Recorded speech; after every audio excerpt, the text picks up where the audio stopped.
Здравейте всички, аз съм дигиталният близнак на Жулия Ауперле и правя знанията й достъпни навсякъде.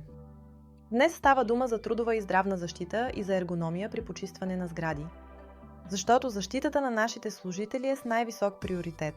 Без тях няма нито чисти помещения, нито доволни потребители.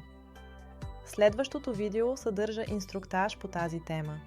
Остани с нас, за да разбереш как да защитиш по-добре себе си и своите колежки и колеги. Работната безопасност не е просто формалност, тя решава дали ще останем здрави или не. Особено при почистване на сгради това е изключително важно. Данни на осигурителната институция по злополуки показват категорично, че над 96% от признатите професионални болести в бранша ни са кожни.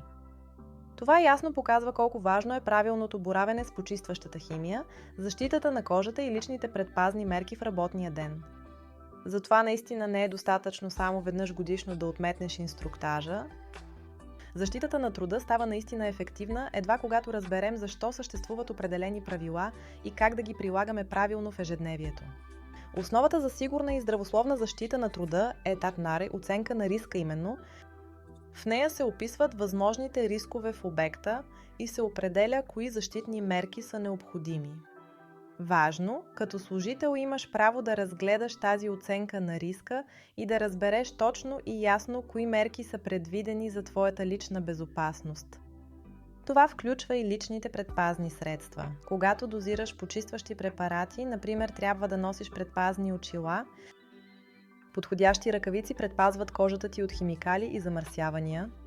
Нехлъзгащите обувки за безопасност помагат да избегнеш падания и наранявания, ако тези потенциални опасности съществуват в работата ти. Тези мерки не са просто препоръка и в никакъв случай не са пожелателна опция. Те са законови изисквания и са важна защита за твоето здраве. Освен класическата защита на труда, ергономията също е много важна. Точно защото времето за почистване често е оскъдно, важно е да се работи възможно най-ефективно и в същото време здравословно. Ергономичната работа означава, например, да настроиш дръжката на почистващите си уреди между брадичката и нивото на раменете. Така можеш да работиш изправен и да облегчиш гърба си. Също така, правилното вдигане е важно. Товарите трябва, когато е възможно, да се вдигат с краката, а не с гърба. При забърсване помагат по-малки контролирани движения, които щадят раменете и китките. Модерни и лесно подвижни МОП системи, например с специални влакнести покрития, могат допълнително значително да намалят необходимото усилие. Ефикасността никога не бива да е за сметка на собственото здраве. Още един ключов момент е правилното боравене с почистващата химия.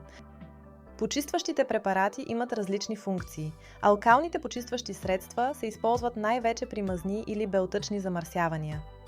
Киселинните препарати помагат при минерални отлагания като варовик или уринен камък.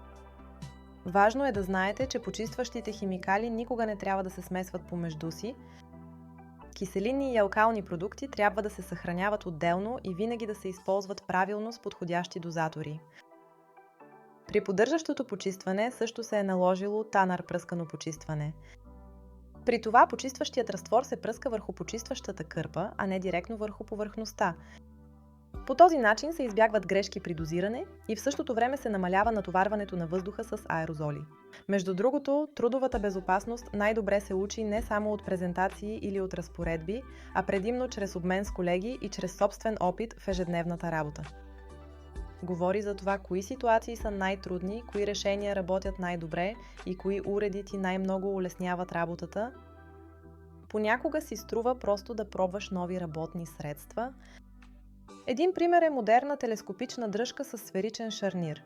Така движенията се изпълняват значително по-лесно, а раменете и китките се усещат значително по-облегчени. За такива ергономични работни средства има дори програми за финансиране от Berufsgenossenschaft. В много случаи се поемат до 50% от разходите, до максимум 30 евро на дръжка. Така допълнителната цена често се оказва оправдана доста бързо. Сега стигнахме до края на това видео. Надявам се, че успя да вземеш няколко полезни идеи за ежедневната си работа. Благодаря, че гледаш. До следващия път!